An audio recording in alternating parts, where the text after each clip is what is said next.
Jean-Marie Boffly, faut-il redistribuer les aides qui actuellement sont concentrées chez les céréaliers de la Beauce, plus que chez les éleveurs du Limousin ou d'Auvergne? Et faut-il mettre des conditions à ces aides, à ces subventions, des conditions environnementales, des conditions sociales ou pas?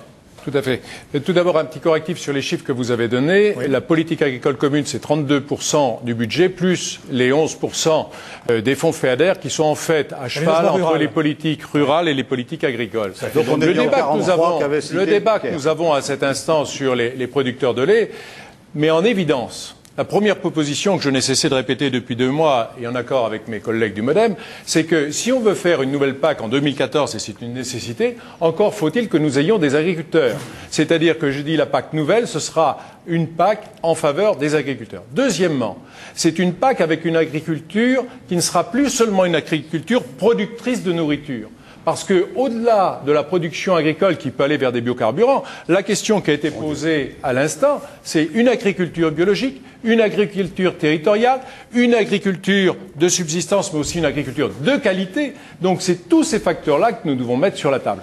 Et dans ce cadre-là, seule l'Europe est en mesure de répondre. Encore faut-il qu'effectivement, au niveau français, nous ayons des bonnes réponses à proposer. C'est pourquoi j'ai proposé aux différentes instances agricoles en France de se réunir dans un cadre coopératif pour faire des propositions à l'ensemble des partenaires européens. Si nous ne sommes pas force de proposition française, ce seront les autres qui nous feront leurs propositions et nous les subirons.